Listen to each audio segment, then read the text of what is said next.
केरल के वायनाड जिले में मेपाड़ी के पास पहाड़ी इलाकों में भूस्खलन की खबर सामने आई है। इस प्राकृतिक आपदा के कारण अब तक 36 लोगों की मौत हो गई है, जबकि 70 घायल हुए हैं। वहीं सैकड़ों लोगों के फंसे होने की आशंका है। स्थानीय आपदा मोचन बल के जवान राहत और बचाव कार्य चला रहे हैं। बारिश के कारण कठिन चुनौतियों का सामना करना पड़ रहा है। केरल के राजस्व मंत्री के राजन के कार्यालय ने कहा, एनडीआरएफ, दमकल, पुलिस और राजस्व विभाग की टीमें मौके पर पहुंच चुकी हैं। अब तक करीब 101 लोगों को बचाया जा चुका है। कलपेट्टा के बाथरी सेंट मैरी एसकेएमजे स्कूल में राहत शिविर बनाया गया है। मेडिकल टीम और एम्बुलेंस मौजूद है। भोजन और कपड़ों की भी व्यवस्था की गई है। जानकारी सामने आई है कि मरने वालों की संख्या बढ़कर 36 हो गई है। वहीं एनडीआरएफ डीजी पीयूष आनंद ने कहा कि राष्ट्रीय आपदा प्रतिक्रिया बल की एक टीम वायनाड भूस्खलन स्थल पर पहुंच गई है, जिसमें 3 और टीमें रास्ते में हैं। अब तक उन्होंने 74 लोगों को निकाला है, 16 शवों को बरामद किया है और एक व्यक्ति को जीवित बचाया है। वायनाड में हुए भूस्खलन पर केंद्रीय मंत्री पीयूष गोयल ने कहा, आज सुबह एक प्राकृतिक हादसे के कारण वायनाड में बड़ी क्षति पहुंची है। अभी तक सूचना के हिसाब से बहुत बड़ी संख्या में लोगों ने अपनी जान गंवाई है और कई लोग घायल हुए हैं। मैं पीड़ित परिवारों के प्रति संवेदना व्यक्त करता हूं। घायलों के जल्द स्वस्थ होने की कामना करता हूं। प्रधानमंत्री मोदी ने केरल के मुख्यमंत्री से बातचीत की और केंद्र सरकार पूरी तरीके से केरल के लोगों के साथ है।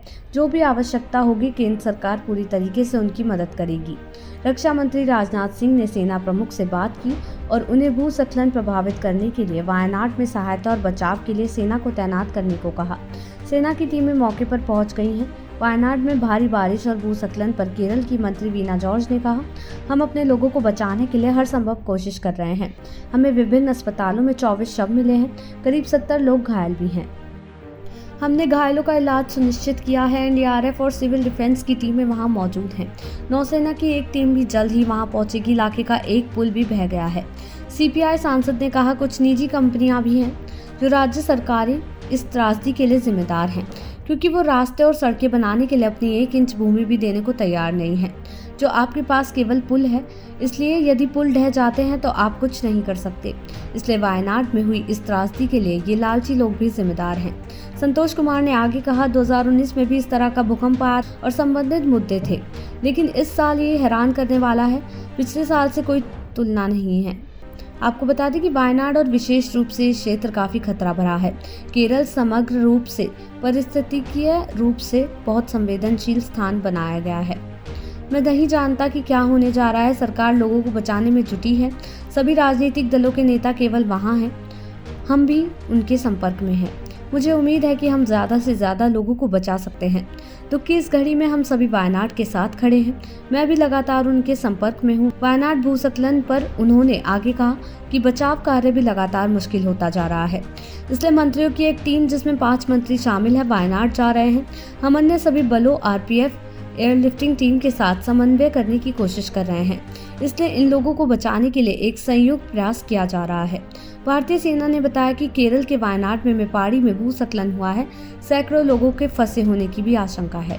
वहीं प्रधानमंत्री नरेंद्र मोदी ने केरल के मुख्यमंत्री से बात की है। उन्होंने कहा कि हम मिलकर बचाव कार्य करेंगे। पीएम मोदी ने केरल के सीएम पिनराई विजयन से बात की और केंद्र से हर संभव मदद का आश्वासन दिया। उन्होंने मौजूदा स्थिति के बारे में केंद्रीय मंत्री सुरेश गोपी से भी बात की। प्रधानमंत्री ने भाजपा अध्यक्ष जेपी नड्डा से भी बात की और उनसे ये सुनिश्चित करने को कहा कि भाजपा कार्यकर्ता राहत प्रयासों में सहायता के लिए जो कुछ भी कर सकते हैं वो करें। इसके अलावा पीएम ने वायनाड में भूस्खलन के बारे में मंत्री जॉर्ज कुरियन से भी बात की। केरल की पहाड़ी वायनाड जिले में मंगलवार को भूस्खलन में 2 बच्चों सहित 5 लोगों के मारे जाने की पुष्टि की गई है। वर्तमान में प्रभावित सभी लोगों की सहायता के लिए बचाव अभियान चल रहा है। देश दुनिया की ऐसी ही तमाम खबरों के लिए देखते रहें सहारा समय का डिजिटल प्लेटफॉर्म समय डिजिटल।